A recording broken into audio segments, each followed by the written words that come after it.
কি জানতে চান কি সেটা বলেন। কি খবর ভালো? কি জানতে চান কি সেটা বলেন। কি জানতে চান? ভালো, আগের চেয়ে ভালো, এই তো নাকি?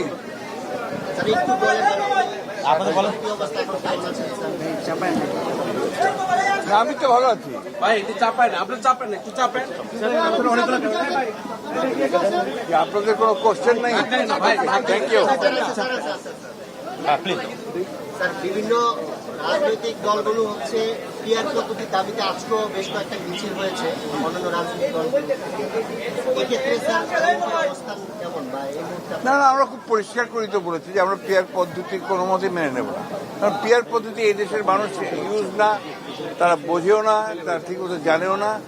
কোনোদিন এটা ইভিএম আজকে কতদিন চেষ্টা করে ইভিএম বাদ দিতে হয়েছে, আর পিয়ার পদ্ধতি তো আমরা ইউজ না কোনোদিন। এটা প্রশ্ন উঠতে পারে না। দ্যাটস নট অ্যাডাল্ট ফ্র্যাঞ্চাইজ, মানে ডাইরেক্ট যে গণতন্ত্রের যে অধিকার আমার, সেই অধিকারটা তো সেখানে বিঘ্নিত হয়। আরেকটা বিষয় একটু অ্যাড করি। তারা আরেকটি বিষয় বলেছে, আজকেও বেশ কয়েকটি রাজনৈতিক দল তারা পিয়ার পদ্ধতি ছাড়া নির্বাচন হতে দিবেন এবং সংস্কারের কথা সেগুলো তাদের ব্যাপার, কথা বলেছে। এই বিষয়ে সেগুলো তাদের ব্যাপার, তাদের দলের সিদ্ধান্তের ব্যাপার।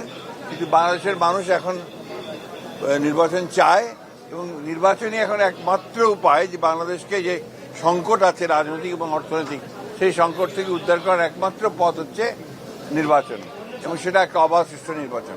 একটা বিষয় হচ্ছে যে নির্বাচনে যে পিআর নিয়ে কথা বলছে, হতে দিবে না, সব মিলে এটাকে বিএনপির তরফ থেকে বা আপনারা কিভাবে দেখছেন? এটা কি আসলে কোন রাজনৈতিক ষড়যন্ত্র কিনা বা সেটা? আমি তো সেটা আপনাকে আগেও বলেছি যে এটা আমরা বিশ্বাস করি যে আপনার পিয়ার পদ্ধতিতে জনগণের যে অধিকার সেটা পুরোপুরিভাবে আপনার প্রয়োগ করা হবে না, এবং সে জানে বুঝবেও না যে সে কাকে আপনার ভোট দিচ্ছে না দিচ্ছে।